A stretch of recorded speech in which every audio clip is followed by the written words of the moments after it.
lot of gas, a lot of minerals. Even if it's just a macro hatch in your main or something like that, you can at least spend stuff. Because that's his problem at the moment. He's going okay on the upgrades. He's got 0-1, getting 0-2 now.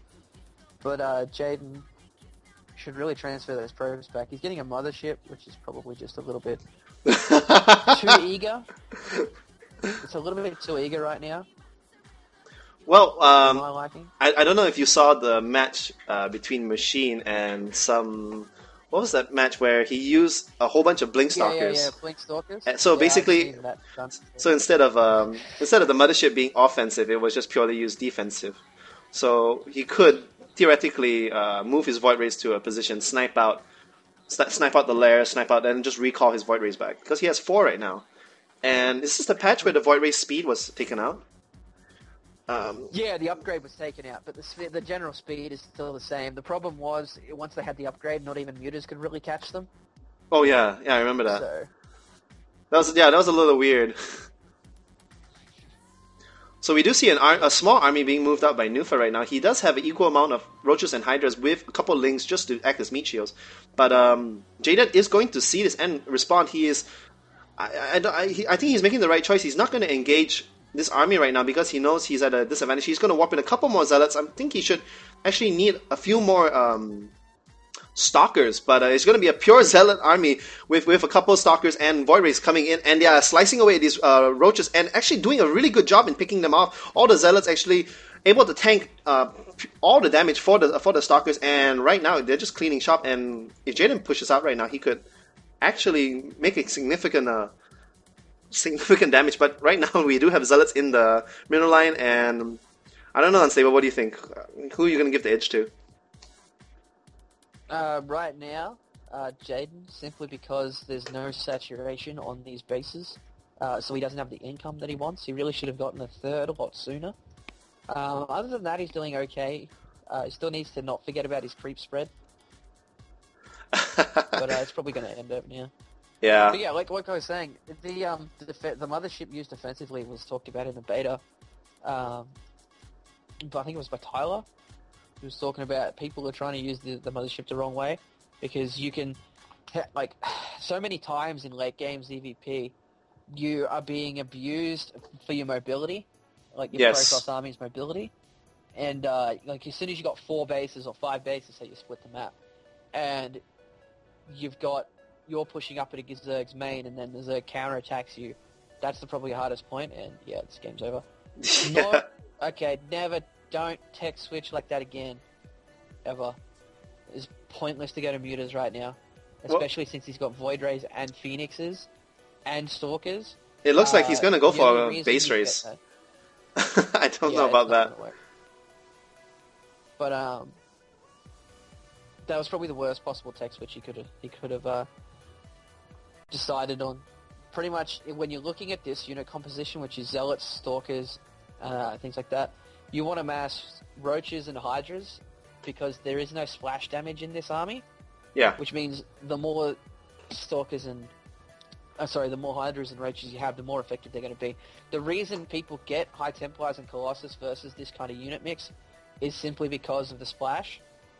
When you've got the Zealots running up into the face of all these units, it's not because... he can actually lose the mothership right now. He's not focusing the Hydras, and the Hydras is getting the mothership down to just 14 health, and the mothership goes down. And right now, this Zerg army is tearing away at the Protoss, but right now the mothership is down. But against this army composition, I don't think that really changes anything. He just has like 5 Roaches against 13 Stalkers in his main base, and even sending his Void Rays back and transferring all these units to his goal. So even though he loses his main base, okay, never mind, he just warped in a ton of Stalkers in his main base, even a carrier joining in the party, because he just has so much economy floating. Jaden is actually sitting on 2,000 minerals. So, yeah, as you said, this game is quite over. Yeah, the game's been over for a while. Like, I see this a lot with the lower end players. They can get to the carriers and the motherships that early because they can. And the only reason they can is because they're not spending their money appropriately. If you start playing Zergs who know how to pressure and expand properly, you're just going to get outmassed by the time you do that. That's true. It's pretty frustrating. Well, I mean, the fleet beacon costs 200 gas, the mothership costs 300 gas, and a crap load of time. By the time it actually comes out, you're going to need that 500 gas in some form of tech or unit. I mean, if you get the mothership out and nobody punishes you for it, then, well, you got lucky. And in a sense, it's like cheese, because it relies completely on stealth for it to actually work. But then pretty much for that kind of length, right? I think it's really the other person's fault if he didn't scout it, because it takes, I think, like 3 or 4 minutes game time to actually make the fleet beacon, get the mothership out, get it to have enough energy, then to show it. So if you didn't scout for those 3-4 minutes, what were you doing? Well, he was trying to macro, man. Leave him alone. He's bronze. Sorry, silver, I think he was. No, I'm not bashing him. I'm just saying you're talking about high level play. You know, if they were able to get away with it in high level play. Yeah, pretty much. All right, so thank you guys for tuning in. This is FXOUnstable joined with myself, MSS and we are casting today's Bronze, Silver, Gold tournament hosted by Skybreaker. There you go. Looks like we got the second game. Steps of War. Going to be ZVT.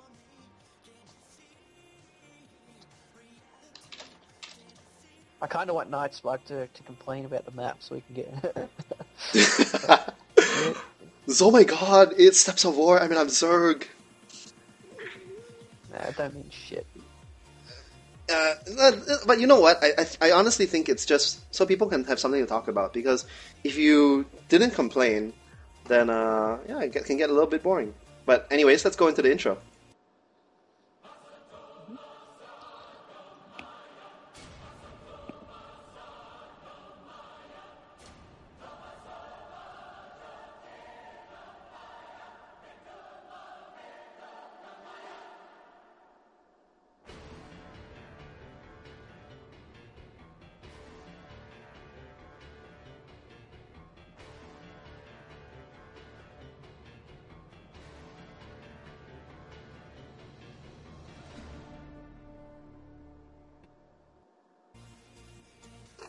Alright, welcome back, and it's going to be myself, MSS Phoenix, and I'm joined by FXOUnstable, and this is round of 64. It is going to be Steps of War, and in the 7 o'clock position, we do have I'm just going to call him A, and in the 2 o'clock position, we do have Nightspark as the Blue Zerg, and what's up, Unstable, how are you? Yeah, I'm alright, man. So, first up, we had a discussion about this before the stream started, but I'm going to say it again because people need to listen and understand what the hell we were talking about. You see a lot of people thumbs down this map when they're Zerg. If you're in Bronze, Silver, and Gold, don't thumbs down it. Actually play on it, because until you get used to understanding the way the difference is between the closest spawns and the furthest spawns, you're not really going to understand how to play the race.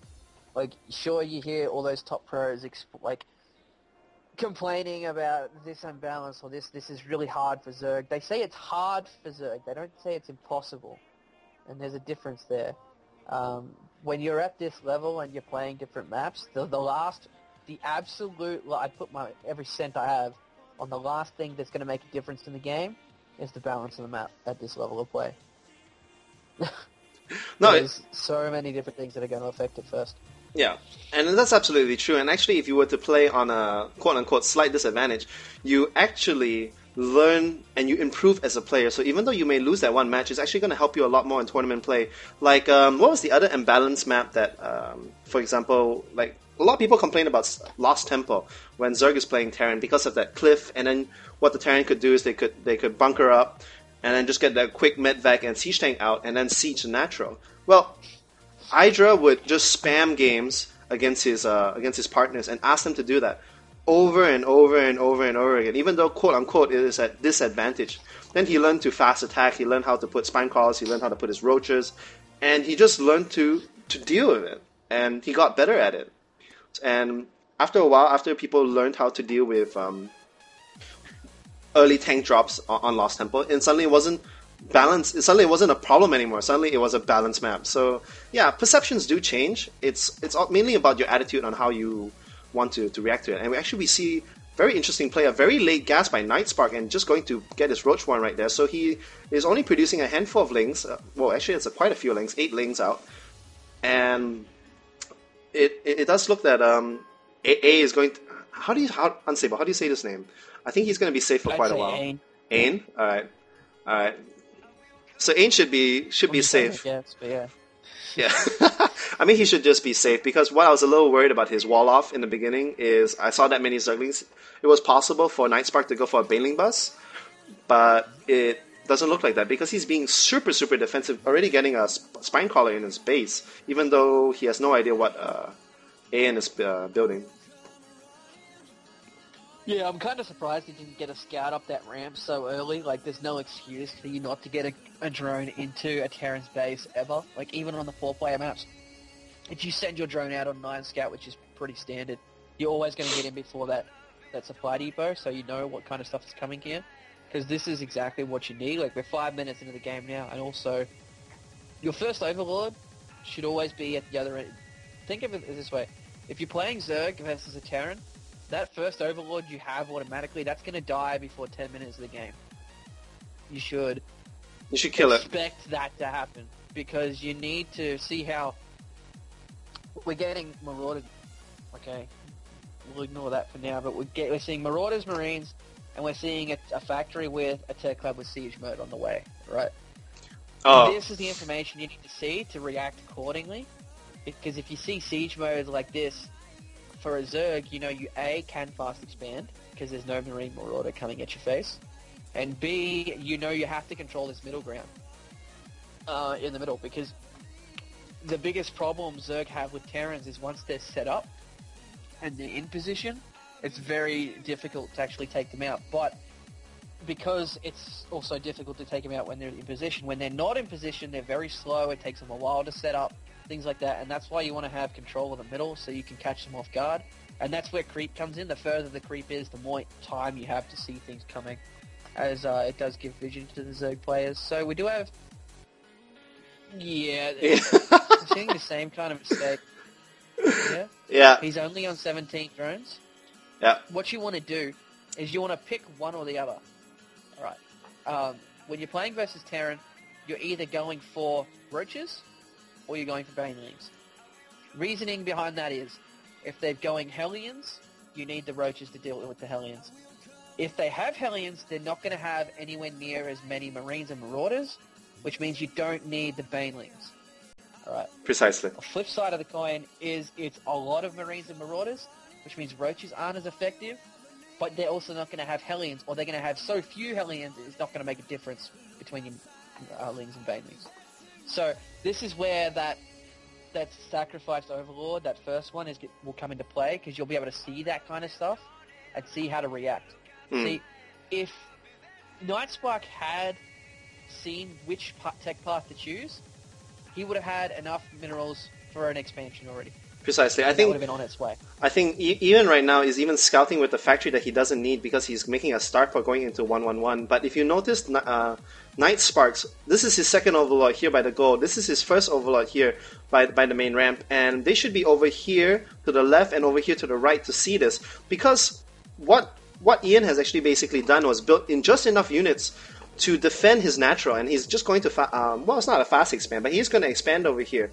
But because Nightspark is playing completely blind, he's not sure if this is going to be, as Unstable says, is there going to be Marine Marauder, so he got a Baneling's Nest.